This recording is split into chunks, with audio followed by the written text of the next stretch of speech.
Assalamualaikum warahmatullahi wabarakatuh.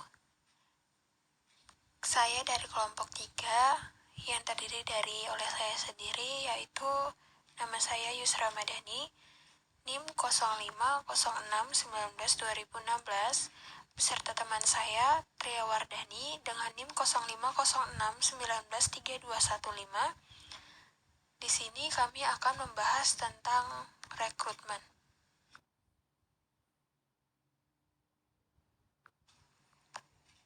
Nah, di pembahasan tentang rekrutmen kita akan membahas 5 poin, yaitu yang pertama, pengertian dari rekrutmen itu sendiri.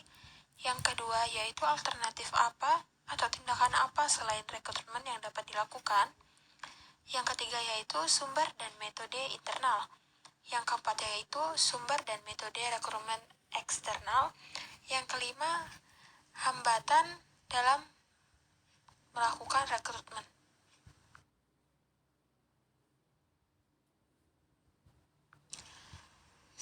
Kita masuk ke dalam poin yang pertama, yaitu tentang pengertian dari rekrutmen. Apa sih rekrutmen itu? Menurut Faustino Cardoso Gomez pada tahun 1995, beliau mengemukakan bahwa rekrutmen itu merupakan sebuah proses mencari, menemukan, dan menarik para pelamar untuk dipekerjakan dalam sebuah perusahaan atau suatu organisasi. Pelamar-pelamar menghendaki informasi yang akurat mengenai seperti apakah rasanya bekerja di dalam organisasi yang bersangkutan. Organisasi tersebut pun sangat menginginkan informasi yang akurat tentang apakah pelamar tersebut, dan jika kelak mereka diangkat sebagai pegawai, mereka dapat sesuai kerjanya dengan apa yang diharapkan oleh perusahaan tersebut. Nah, pengertian lain juga rekrutmen adalah proses mencari dan menarik pelamar sebagai calon tenaga kerja dengan karakteristik atau kumpulan tertentu sesuai dengan apa yang telah ditetapkan dalam sumber daya manusia. Pada tahun 2008, No et al. Mengemukakan bahwa perusahaan harus membuat keputusan pada 3 akses berikut. Yang pertama yaitu saat melakukan rekrutmen. Dimaksudkan di sini kapan, di mana, dan bagaimana kita bakal melakukan rekrutmen tersebut. Yang kedua yaitu sumber rekrutmen. Melalui sumber apa kita menyalurkan rekrutmen ini? Ataukah dari majalah kita membuat lowongan pekerjaan, atau kita ke sekolah-sekolah, atau kita ke universitas-universitas. Yang ketiga yaitu karakter dan perilaku recruiter.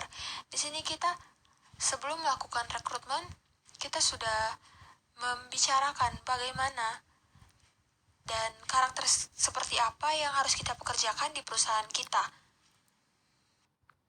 Pada tahun 2008,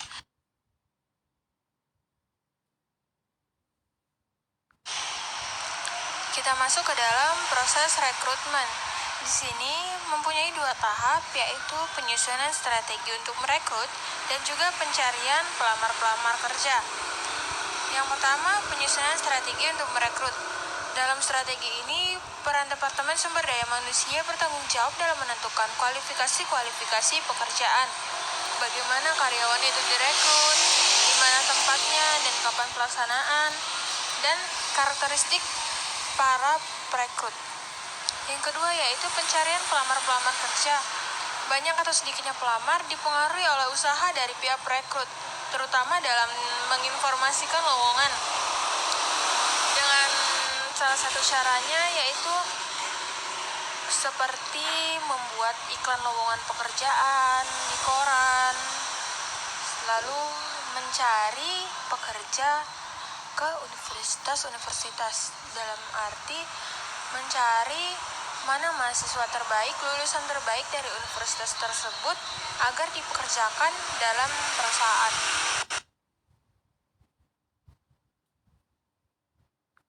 Kita masuk ke dalam poin yang kedua, yaitu tentang alternatif tindakan selain dari rekrutmen. Nah, gimana sih caranya kita menambah kinerja tanpa kita harus membuka lowongan pekerjaan? Seorang manajer atau kepala dari perusahaan akan menyuruh karyawannya itu untuk lembur untuk dapat mencapai target pekerjaan yang telah ditentukan. Di sini kita tidak harus melakukan rekrutmen, jadi kita dapat menggunakan karyawan-karyawan yang bekerja di situ agar dilemburkan. Dilemburkan dalam arti juga mereka mendapatkan intensif pekerjanya. Terus kita juga bisa menyewa karyawan. Banyak perusahaan-perusahaan besar menyewa karyawan terutama untuk pekerjaan non-material. Ini manfaatnya penghematan biaya administrasi karyawan seperti tunjangan karyawan, serta untuk menghindari aktivitas serikat karyawan.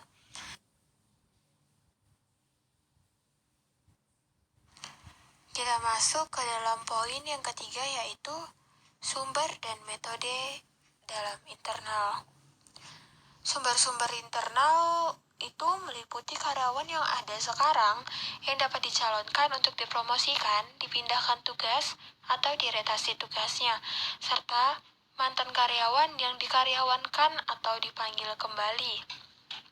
Nah, metode perekrutannya itu seperti yang pertama yaitu pengumuman secara internet. Yang kedua itu promosi jabatan, yang ketiga lelang jabatan, dan yang keempat itu rekomendasi atasan. Semisal kalau kita kinerja dalam bekerja itu bagus, terus kita dapat direkomendasikan pada. Nah, selanjutnya promosi dari sumber internal memiliki kelebihan dan kelemahan. Kelebihannya yaitu yang pertama memberikan motivasi yang lebih baik. Yang kedua memberikan kesempatan promosi yang lebih besar bagi karyawan lama. Yang ketiga yaitu meningkatkan moral dan komitmen organisasional. Kelemahannya yaitu yang pertama menciptakan pola pikir dan ide yang sempit. Yang kedua menimbulkan persoalan politis dan persaingan antar karyawan. Yang ketiga membutuhkan program pengembangan manajemen yang lebih baik lagi. Selanjutnya bakal dijelaskan oleh Saudari Triawardani. Assalamualaikum warahmatullahi wabarakatuh. Saya Triawardani, NIM 0506193215. Saya di sini akan melanjutkan pembahasan dari Yus Ramadhani, yaitu tentang materi beberapa metode perekrutan dengan sumber internal, antara lain sebagai berikut. 1. Rencana suksesi. 2. Penawaran terbuka untuk suatu jabatan. 3. Perbantuan pekerja. 4. Penggunaan daftar keterampilan. Selanjutnya, metode tertutup. Metode tertutup ialah proses mencari kandidat dari dalam perusahaan atau internal.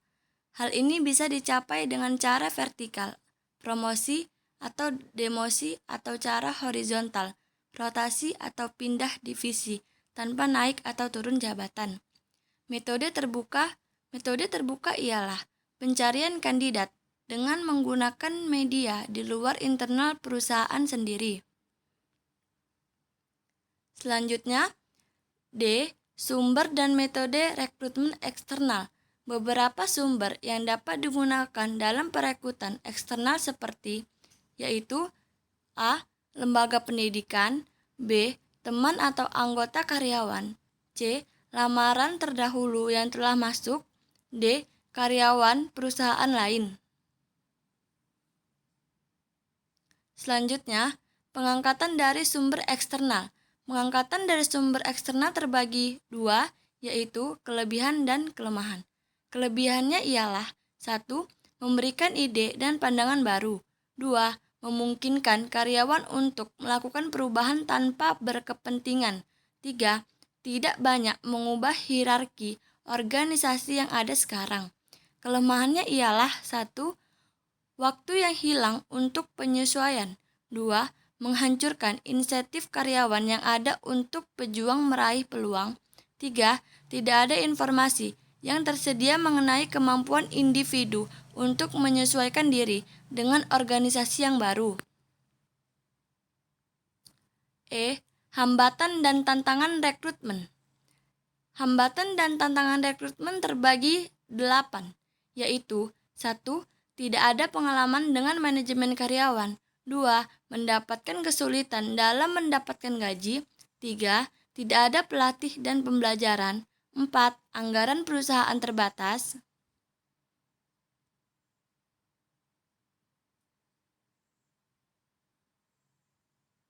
5. Kurangnya kemitraan dengan perusahaan lain. 6. Pengakuan mereka dan perusahaan terbatas. 7. Bersaing dengan perusahaan yang lebih besar. 8. Tidak ada ide untuk menentukan karyawan berkualitas.